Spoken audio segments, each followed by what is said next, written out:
Hi friends, how are you doing today? It's Y week. Have you found any things that begin with Y around your house?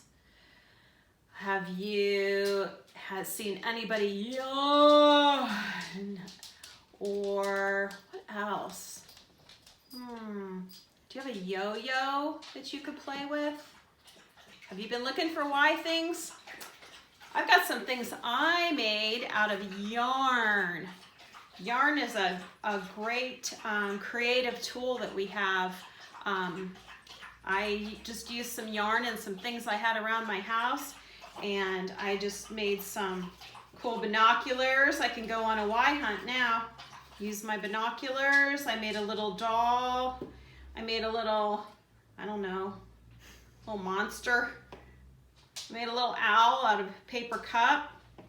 So I just used some things, some feathers or some toilet paper tubes or paper towel tubes I had laying around my house.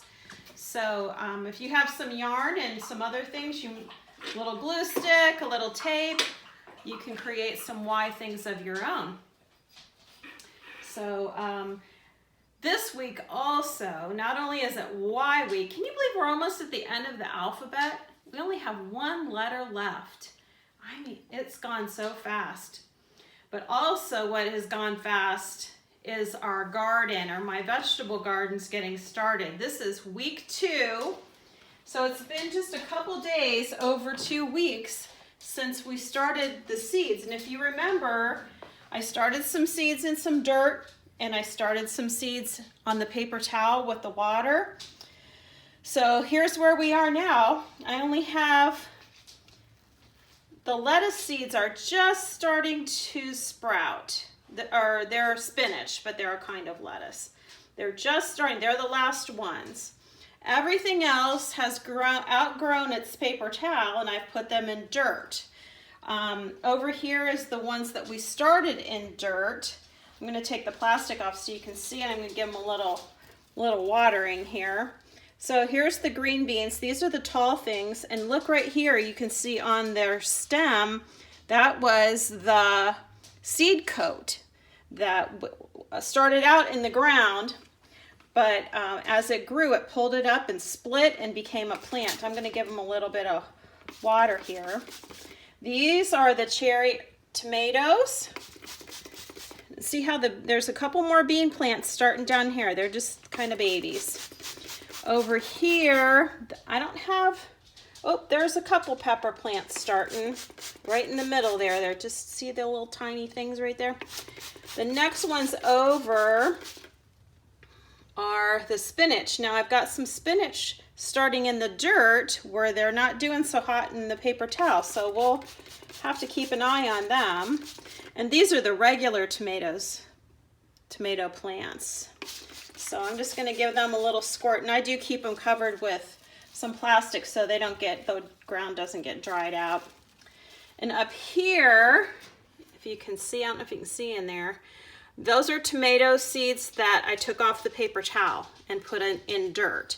And these are some beans that I took off the paper towel and put in dirt. These over here are tomatoes. These are the cherry tomatoes. I'm going to give them a little squirt. That you see the paper towel in there, there were so many of them started, I just put the whole paper towel in there in some dirt. And as they grow, then I can separate them. And next, over here, these are some more pepper seeds. See the little tiny little sprouts, the ones that were on the paper towel. And my gigantic green beans here. These were on the paper towel, and I put them in some dirt. And these are some more pepper plants coming along. And beans, and these are all tomatoes down here. Tomatoes and cherry tomatoes. And these were from the paper towel. So they're coming right along. And I want to show you too the lettuce. Okay, remember I took the stalk of the lettuce and pulled all the leaves off? Look what's happening. New lettuce is growing right out of that stalk that remember I pulled all the leaves off? This one's just getting started. Remember, this is the romaine lettuce, and it grows like big and tall. And this is leaf lettuce, and it's like a little curlier leaves, but they are well on their way. But I've been keeping them covered and keeping them watered, and it's kind of like a little greenhouse there. So that's the status of our vegetable garden starts. It's going to be a couple weeks. It's still pretty chilly outside to plant them in the ground, so I'm going to wait a couple more weeks and then I'll plant them in the ground and stop back and I'll show you how they're doing next week. Maybe if it's warm enough, we'll take the plants outside until the ground's warm enough to put them in there. So I will keep you posted. Send me pictures if you've started any seeds, and send me pictures of your Y yarn art. Have a good day, friends.